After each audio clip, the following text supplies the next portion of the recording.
All right, welcome back, everyone. It's another episode of the WebCast 2.0. It's episode 5, The Inverse in Philly. I am your host, Mike Wobschall, joined as always by Giles, who is going to be able to participate this time around after he was forced to sit and listen only during episode 4 when we were previewing the Eagles and talking about that exciting win over the Green Bay Packers. So Giles will join us momentarily. Coming up on the show today, what went wrong in Philly, an NFC North preview. We'll take a glance around the National Football League at some storylines, and then we'll preview the matchup the Vikings have with the Detroit Lions. My partner in doing all of this is Giles. We welcome him in right now. Hey, Giles, what's going on, man? Hey, glad to be back. Sorry for missing the episode last week. The Wi-Fi at the convention center I was staying at was much like the Chicago Bears. Very, very poor performance. We'll just say that. Okay, We're glad to be back. We're glad that you are back because I know that you were probably standing in some hallway in a convention center with spotty service, listening to it in choppy fashion, wanting to chime in, but you couldn't. So if you have any of those thoughts from the Green Bay in reserve, feel free to sprinkle those in here as we're talking about the Vikings game against the Eagles, because I actually think it would be appropriate.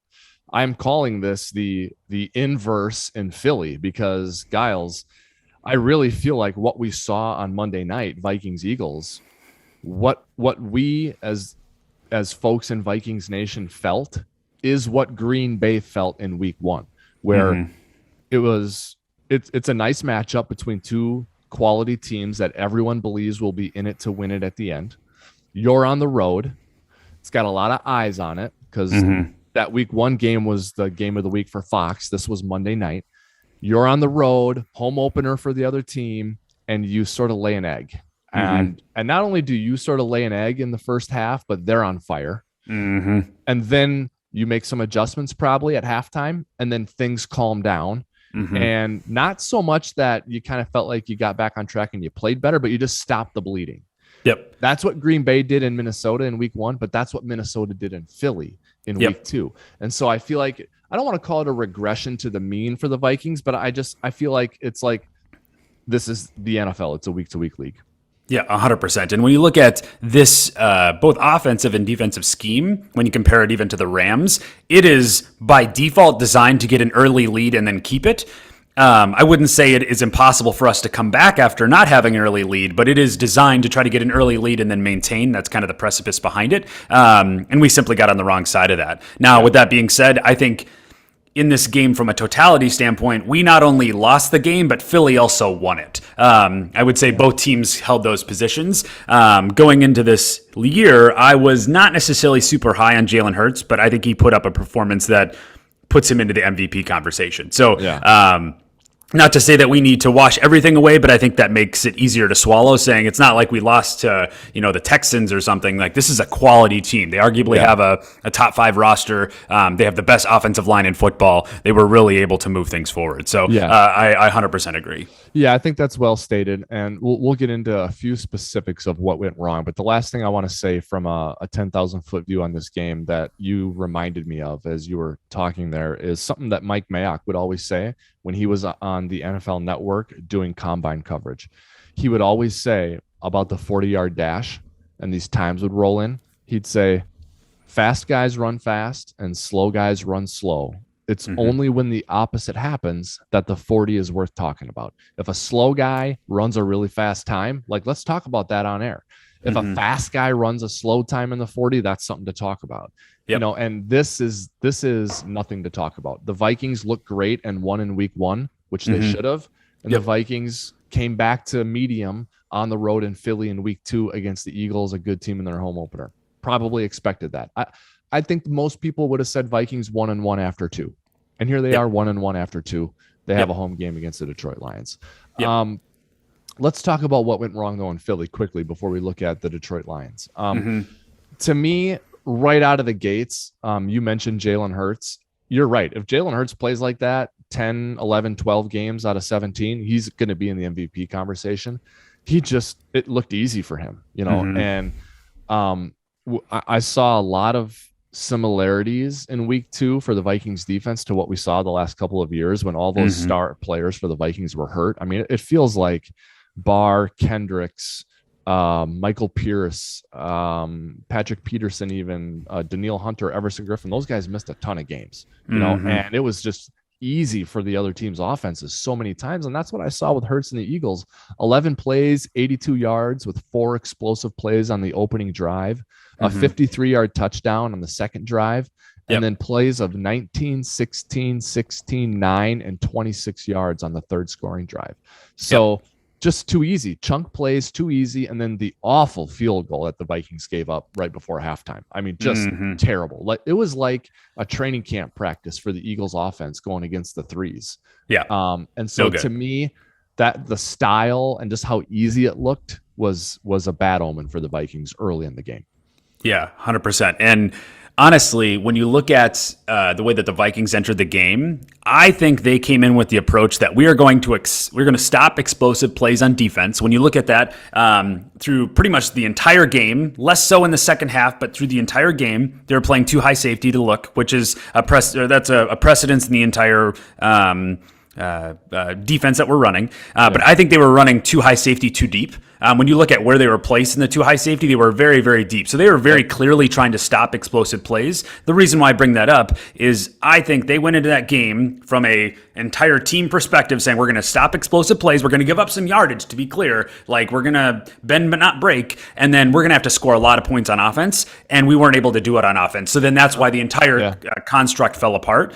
Because for the longest time, I'm like, you need to bring your safeties up. I'm not saying you don't have to play too high, but we're running really, really deep where every intermediate catch was uncontested. That's why they were able to move the ball down the field as Philly so far so well is they were uncontested because we were playing so deep and we simply weren't fast enough to get up there to stop those. And then when you're not able to put points on the board offensively, the entire game plan goes to crap, right? Yep. And obviously we had issues with catching. We made 4 trips down to the red zone in offense without any points taken away, which obviously when you do that, I mean, if you score on all those, very, very, very different outcome, right? Yeah. We have a fun game if that happens, right? I mean, you got a high scoring primetime game. Yeah. And the Eagles offense was doing its part to do that. The Vikings offense was not, which leads me to the second thing that went wrong. We talked a little bit there about some style and the game flow, but from a substance standpoint, unfortunately for our guy, KC8, it was the whole primetime performance thing. And I thought this game was just quintessential Kirk Cousins debate fodder because his numbers were terrible. And I think from a playing the position standpoint, you can look at his performance and say he should have changed some things. But you also had like the Irv Smith drop and maybe the play calling, forcing it to Jefferson a little too much, going away from Dalvin. Like, so you had like, there's plenty there for the Kirk Cousins defense team. There's plenty there for them to grab onto and say, it wasn't his fault, but it was just like, it's Cousins in primetime. Here we go again. So it was just quintessential Kirk Cousins debate fodder. Yep, getting people to go back and forth on each other. I completely agree because when you look at the plays that everything went well, Kirk Cousins was not on his A game. I mean, everyone would agree with that, even Kirk Cousins stands, so to speak. But I do think that's why you have to look at things from a 3,000-foot view because although he was performing not great, I think it is also up to the coach to be able to figure out, well, if he's not performing great, how do I get out of this? How do you make in-game adjustments to figure out how to make it work? Because the thing is, I actually think this was both a quintessential game, but also a non-typical game for Kirk Cousins in the idea that he threw 3 touchdowns. That's basically never happened his entire career except for like an Atlanta game. Exactly. Yeah. And when you break each of those down, they all are a little bit something different. But if you start with the last one and move forward, the last one was really interesting from a play call perspective because typically, I mean, in a lot of offensive play calls, you would put a hot route in there, especially when you have 5 guys in the backs on defense, where they had a guy running hot, right? Or, coming in for Cousins, and there wasn't a hot route to be able to check it down, which I know a lot of people speak negatively about check downs, but that play call did not have a check down, which in theory you could say is very, very aggressive. We're going to force the ball. And the check down in that specific play call was a fade to the back. And that is what he did. Now, he didn't do it the greatest, but I think that's where as an offense, we need to decide, are we going to eliminate checkdowns and increase his interception possibility? We are going to accept that risk, but know that there could be an explosive play, but we're not going to settle for 3-4 yards. So it'll be interesting to see how we tackle that moving forward. But the overarching lesson I take from this game is this is a learning curve, because ultimately Kevin O'Connell has said repeatedly that he wants Cousins to be more aggressive. He wants to play with a quiet mind. Well, that there was a context when he said, "Hey, I want you to throw that ball, even though that it might be aggressive." Yeah. I think unless you provide severe context to that, I think there will be learning curves like this to say, are we being too aggressive now? Or are we being not aggressive? Is this the context in which we should be aggressive? So I think hopefully they can walk away from this game saying, all right, one of those picks, although it was picked, I still want to continue doing that because statistically that'll work well for us long term. And then in this context, nope, let's not be aggressive there. Because I think, once again, Kirk Cousins is an operator. If you tell him, hey, here, don't be that aggressive, but then here, do it. Now he has more of a game plan to say, oh, I can do that, right?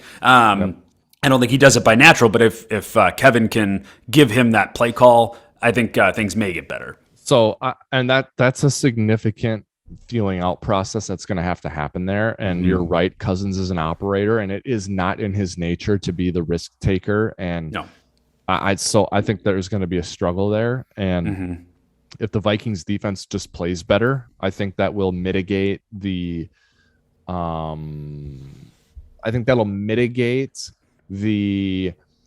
learning curve that will happen between Kevin O'Connell and Kirk Cousins is gonna lead to a lack of production at times. But I think if the defense is more sound, then I think it'll mitigate those negative effects, and then it'll balance out midway through the season, and they'll be fine. Yep. But you can't play the way the Vikings played on defense in the first half and expect that you're going to win 10, 11 games. It's not going to happen. They got better in the second half, but that first half was not okay. Even simply from a time of possession standpoint, you can't give up that much time. Darius Slay played great. He's a really good player in this league. A lot of people respect him, and this was an instance where he lived up to his hype and his reputation. He's an emotional. I think he's fundamentally sound, and I think he's a quality guy, but he's an emotional player. And I think he's got a little risk reward to him as well, and obviously it paid off for Philly in this game. And the last thing I would say is just the exclusion of Dalvin, was I try to be a little easy on this one, Giles, because we don't know what the play calls were. We don't know if Kirk checked out of him, if he checked into him, if he got yelled at for checking into him, so then he didn't check into him anymore. We don't know all that. We don't know. And we can go back and look at film in the all 22 and say, yeah, there's 7 in the box, there's 8 in the box, there's 7 again. And that's why they weren't using Dalvin. I don't know. But what I had was 6 carries for 17 yards and 4 catches for 19. I think if you told the opposing coordinator every week, hey, Dalvin's going to be in the game, but he's going to touch it 10 times only, they'd all be like, great, we'll take our chances with that, right? Like, thank you for not giving him the ball more. So I think the Vikings got to get better there. 100%. And that might be and to me, like, even though they were down a couple touchdowns, like, I still think you can run the ball and use Dalvin. Like, so I'm not going to accept the whole, like, well, we were down, so we couldn't run it. No, you weren't down by enough where you couldn't run it anymore, especially with Dalvin. So correct. So that's got to get better, and I expect that will get better against the Detroit Lions. Speaking of the Detroit Lions, they're in the NFC North. So let's review what happened in the NFC North. All teams, Giles, 1-1 in the NFC North. So we're knotted up headed into week 3. And I don't think everyone is the same type of 1-1 though. Not at all. So that's what's interesting about this. And I think that this is sort of a temperature check game for the Lions. I think we can really debate about whether they're onto something or not based on what we saw in Hard Knocks, based on their first 2 games. And I think we'll learn a little bit here about the Detroit Lions.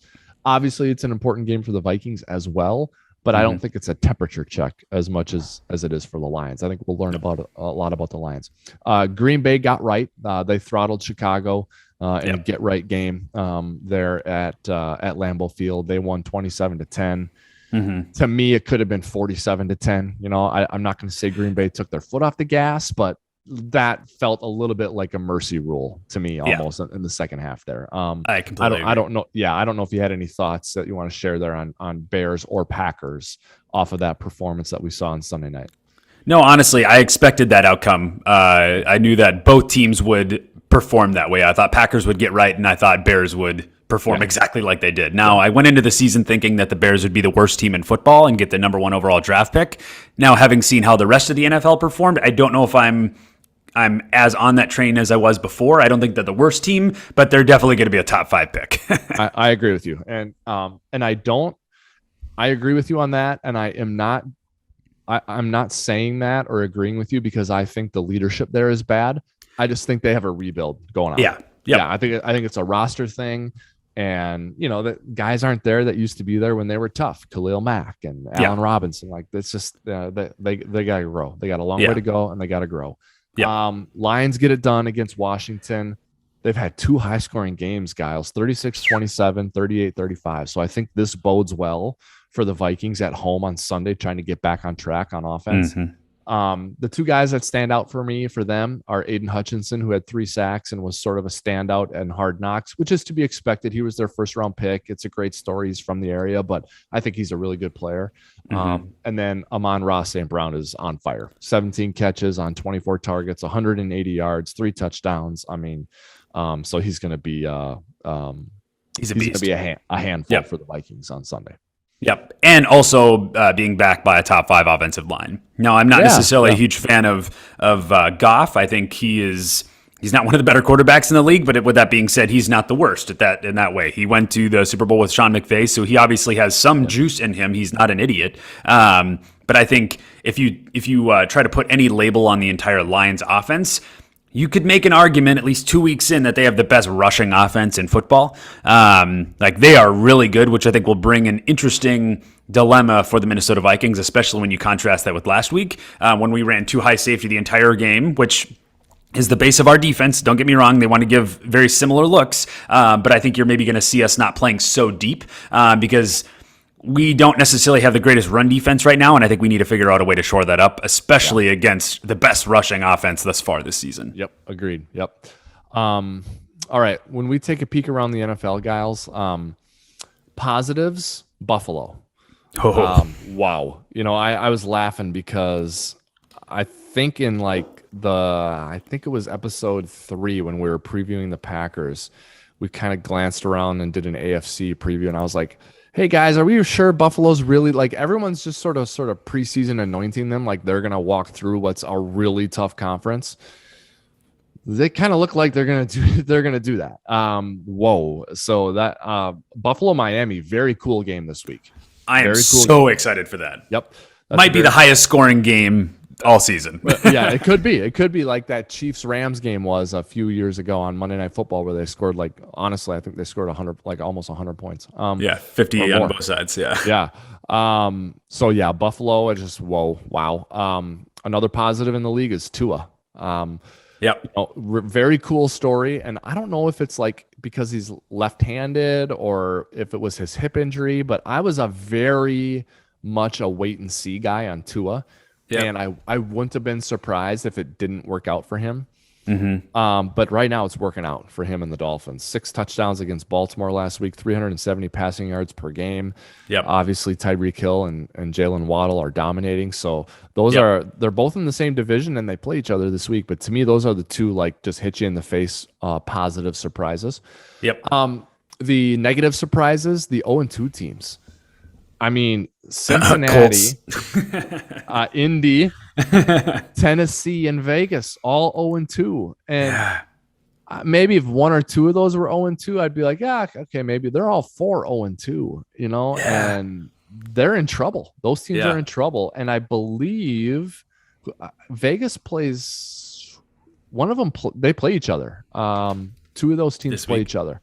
So one of those is going to be 0-3. And so that's a problem to be 0-3. That's a hole that's hard to get out of. Yep. The Cincinnati one is probably the most troubling because they were obviously in the Super Bowl and they played the Cowboys without Dak and lost. I know it was on the road, but they got to be pretty disappointed about that. They play the Jets this week. Yeah, right. The Indy being 0-2, pretty disappointing because it's two low quality teams, but they were both on the road. Mm-hmm. Tennessee, I can't be too hard on them. The Giants maybe are better than everyone thinks, and Yep. they play Buffalo, so they got beat by a better team. Yep. Vegas, the collapse that Vegas had against Arizona was embarrassing. I mean, they're up 20-0 in that game, and it was a game management issue for them. They just did not manage the game right, and so No. I think that's a concerning 0-2. But some 0-2 surprises. All four of those teams in the AFC, and all four probably teams most people pick to make the playoffs. I don't know. I'd have to look this up, but has it ever happened in NFL history where a team has gone to the Super Bowl and then picked number one overall the next year? I can't imagine. I don't think that'll happen, but I don't either. But I think like Burrow has been sacked a league high amount of times. I don't know what the number is off the top of my head, but it's too much. Yeah, and they spent a lot of money on their offensive line.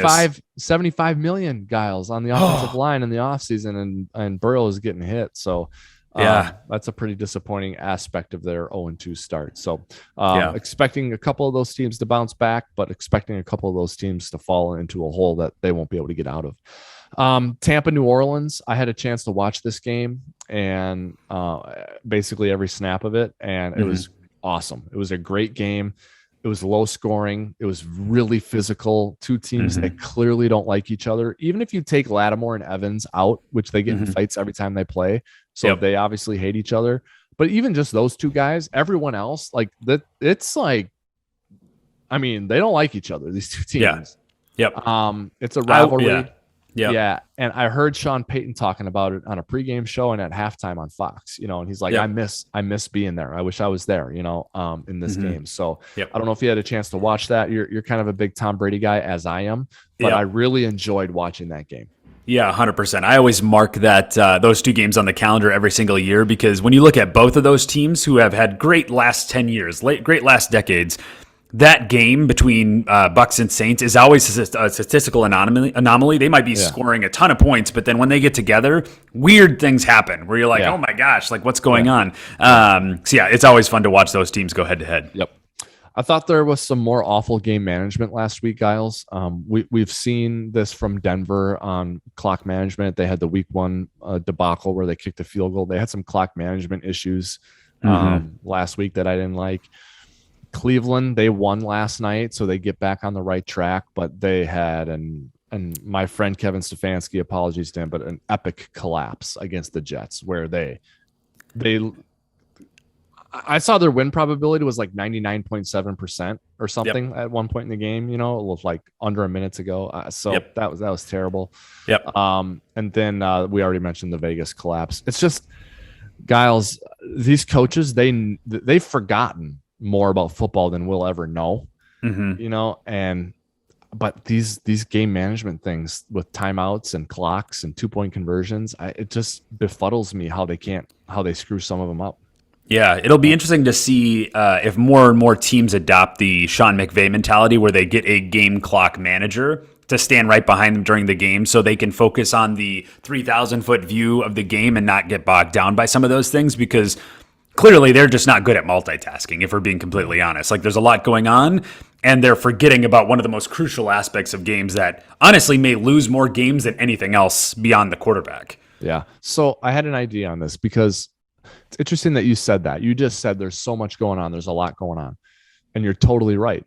And as I was explaining to you before we started recording, I went and saw our friend, former head coach Mike Zimmer, this last week when I was in Kentucky for a work trip and had an extra day. So my fiance and I went down and we saw him, and this came up, just the game management thing and sort of the decisions. And he said what you said. He said, he's like, there's a lot of stuff going on. Like, cause there are some people who are critical of some of the things he did, and he's like, yeah, there's a lot going on. And I'm like, so I was thinking about this as we're driving back to where we were staying in Louisville. And I'm like, yeah, that's true. There is a lot going on, especially if you're a play caller. So if you don't want to give up play calling duties, what if you gave up game management duties to the coordinator who, instead of him calling plays, you're calling plays. So let that coordinator manage the game. Share responsibility. Yeah. And it's a little sort of counterintuitive to let someone else handle challenges, timeouts, and big decisions like that. But if you're not comfortable giving up play calling or giving up another significant task so that you can handle another important task the right way, I think you're doing yourself a disservice by not letting someone else who you trust on your staff do it. And I'm not talking about a consultant in the booth wearing a headset. It's gotta be someone with authority on the team. They own it. Yep. And who's not going to be afraid to be like, no, we're doing this. I know Zim's over there talking to Barr and Kendricks about mugging the A gap on 3rd and 11 next time, but we're going for it here, but we're using our timeout here. Yep. So I wonder if a coach would ever consider that. Yeah. Or even giving it to like an assistant head coach like Mike Pettin for the Minnesota Vikings, someone that has obviously been there, done that, has a tremendous amount of respect and authority for that matter in the organization to go take that on. Because, I mean, I don't think the Vikings will necessarily have that of an issue because I think we have it better figured out than like the Raiders do at this moment. But I'm seeing, I'm seeing teams who, it's not a tale of two halves for some of these teams where it's like, we played great in the first half and had a big lead. And then in the whole second half, we played terrible and we lost. It's like, no, you played great for 59 minutes and 40 seconds. And then you screwed up in the last 30 seconds or 20 seconds. That's a shame. You know, and there's simple things when they're isolated, they're more complex in, the puzzle that is an NFL game, but isolated, they are simple. And I've used this analogy before and it sounds very silly, but I'm dead serious. The kids who grew up playing video games, playing Madden, they have their hands around some of these concepts as well as some of these coaches do. Timeout management, like when to take it before the 2-minute warning and when not to, as an example. Like the probability of going for it like when to go for it, go for 2 and when not to. It shouldn't be this big of an issue and this many games shouldn't be lost because of it. But here we are with teams losing games because of very simple game management problems. Yeah, seriously. But at the end of the day, I'm okay with it if that means Vikings get a better position in the NFC. Yeah, me too. And we've certainly seen that. So, and no snafus in that regard for the Vikings coaching staff so far this year. So, they've been managing their games pretty well, but they also haven't had a nail biter yet. So, we'll see what happens. Speaking of seeing what happens, let's talk about the Vikings-Lions game. Yeah. This has the potential to be a close game, I think. The Vikings are favored by 7.5. The game is at US Bank Stadium, noon kickoff on Fox.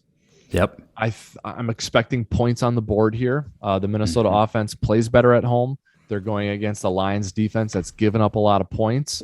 And I think there's going to be an emphasis on getting the ball to Dalvin, not forcing it to Jefferson. And I think it's going to create a more balanced and a more difficult to defend presentation for the Vikings offense. I'm not confident enough yet in the Vikings defense to say they're going to hold Detroit to 13 or 17 years. So I think this game is of the over variety. I think it's going to be higher scoring. I expect the Vikings to be on the right end of that.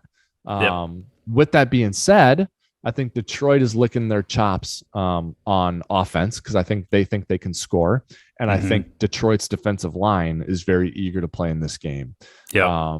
Watching the Vikings offensive line last week and with the talent they have up front. So that's sort of how I lay this thing out. I'll hold on my prediction for now, but I'll let you sort of explain how you see the game unfolding from a stylistic standpoint. Yeah, absolutely. I do think we're going to have another coming out party for the Minnesota Vikings. Because I think when you look at historical seasons, whenever Kirk has had a bad game, he has always come back the next game and overperformed. And I think whether you think that is him or if it's the entire organization saying that was not good, we need to go fix it, he's always doubled down on the over once he gets back to the next game. So I do expect a pretty phenomenal game from Kirk. And when I say expect, I think that's what's going to happen. And I also expect it from him. We need to fix that, right? I also think Kevin O'Connell is definitely of the variety that does not like losing. And I think That was somewhat embarrassing last week for a variety of reasons, and I think he will not let that repeat again. So I think he's going to come to the table with a pretty awesome game plan. Now, I do agree with you. I think this will be a high-scoring game because I don't think we will make many changes on defense because we like to lean into that illusion of complexity element, and that means running too high safety at the beginning of every play and then adapting from there, which works against a lot of high-flying offenses, but the Lions, once again, have a very strong rushing attack, and I think that will be hard for us to defend. We're definitely in the bottom half of the league right now. Maybe we can improve it, but I think that will lend to a lot of points on the board. I think my prediction, like 27-34 Vikings. I think it'll be a relatively high-scoring game. Yeah, I'm not far off from you. I had 31-21 Vikings. Yeah, and I don't think it'll be a nail biter at the end of the game though. Like 10 points is a double-digit win, but there's usually a point in time and a 10-point win where in the fourth quarter, you had to do something to ice it to win the game, and I think that's what will happen for the Vikings. And I think they'll, I think it's going to be 24-21 or something like that, and then in the fourth quarter they're going to get a touchdown. So that's sort of what I anticipate happening: a 10-point win in a high-scoring game. So from the gambling standpoint, it would be take the Vikings, lay the points, and play the over. And granted, that's a little bit of a square play. That's what fans want to see. They want to see a high-scoring game, and they want their team to win by a lot. But that's what I see happening here in this one. And I see the Vikings advancing to 2-1, and it sounds like you and I are sort of seeing the same thing here. So, and if that is what happens, it'll be a lot of fun to talk about next week when we get to episode 6 of the WebCast 2.0. So I have emptied out my notebook, Giles. Is there anything that is left for you, particularly since you didn't get to chime in from week 1? Anything we didn't cover here as we get ready for the Vikings-Lions game? Yeah. Well, you know me, I'm always a big advocate for the offensive line. I think games are won and lost in the trenches oftentimes. And I think historically the offensive line for Minnesota has been not necessarily the greatest. Now, I think we've definitely taken some steps forward to improve that. We've had some personnel, especially in Ed Ingram. I think he's playing better than a lot of our right guards for the last 4 or 5 years. Yeah. But with that being said, I think scheme during week 1 made our offensive line look very great. I think it made it look better than it was, to be honest. And I think that showed up in Philly, where I think our balance when it came to play calling hurt the offensive line, where we were being more predictable, and we got trucked a bit, right? So I think the center position is still a position of need. I wouldn't be surprised if the Vikings made a change there, honestly, midseason, because I think if you switch that out, I think the rookie element of Ed Ingram becomes less severe, because I think he's going to be a great player, to be very clear. I see some leading indicators there that project him to be a very strong guard in the NFL, both on rush and pass. But he's still a rookie. He's making some mistakes, because the mistakes he made, I'm like he'll learn out of that. Like he's only 2 weeks into the NFL, right? I do see that being fixed, but if you can add someone a little bit more heavy in pass protection in the center position, I think those become easier on Ed Ingram. So all that to say, I think if we can improve the offensive line, I think we'll be a little bit more inclined to go deep come February. But still a thing of concern for me. Really good test coming up for this offensive line in the next 2 games with Lions and Saints, because there's some talented players up on the defensive front for both of those 2 teams. So I said it's not so much a measuring stick game for the Vikings as a team here. It's more so for the Lions, but it could be a measuring stick game for the Vikings offensive line for all the reasons that you just stated. Clearly the team's weakness over the last decade or 15 years, without question. It's the thing we come back to the most, other than not having the franchise quarterback, which you can argue Cousins is. So they kind of solve that. But yeah, offensive line has been something we've talked about for a decade here in Minnesota. So good test for them this week. I'm expecting them to pass the test enough, at least for the Vikings to win the game. So, all right. Any last thoughts there? Well, last thing, this is a little bit speculation, but I know there's a lot of rumors about the Vikings signing Ndamukong Suh on the defensive line, especially coming up against a division rival that he used to play for. So there's a part of me that's checking my phone every second to see if we get some breaking news here. But I think if the Vikings pull the trigger on signing Suh, I project it to be this week. I mean, hot take, but I prefer that they go spend that cap space on a center. But if you're going to go sign someone, I think shoring up that defensive line from a run standpoint may be a helpful thing, especially because the Lions have a great run game. He came from there, so we'll see. Might be an interesting element before Sunday. It could be, and he may be able to offer some insight into that team, but more so, I think he would be a great asset for the defense for the long haul. For them, I think he's got a little gas left in the tank, and I think he would have an attitude or a presence or a nastiness to him that not every player has. Like every player tries to have that, and then they have like spurts of that, but Ndamukong Suh's got it like all the time. So, and even if you're being completely logical here, Ndamukong Suh came out, I believe, yesterday and said, "I'm ready to play. I'm healthier than ever before, and I want to play for a contender." And I think last time it was projected he was either going to sign with the Vikings or the Raiders. And if you simply look at our records and our performance on the field, the Vikings, in my opinion, from a non-purple glasses lens, would be the more logical option. So, knock on wood, maybe we got a shot at bringing Suh into Minnesota. Absolutely. They are the more logical option there. So we will keep an eye on that. And if it happens, it'll be something that we can talk about next week in episode 6 of the WobCast 2.0, because for now, we're done. Episode 5 of the WobCast 2.0 is over. Be sure to find all of our episodes in the past and in the future, wherever you find all of your favorite podcasts, Apple Podcasts, Google Play, Spotify, YouTube. You can find us on Twitter at Wobby. Hit me up there. Leave some comments or some questions so we can include them in future episodes. Download and subscribe. Please send your questions to our email address as well, therealwobcast@gmail.com. We'd love to incorporate your thoughts, your questions, and your opinions into the show. We missed Chase today. He'll be back next week. We got Giles back, so that was great. And we hope you guys enjoyed the show. Vikings Lions on Sunday at noon from US Bank Stadium. Vikings looking to get back on the right track. For Giles, for Chase, I'm Wobby signing off for now. Skol Vikings.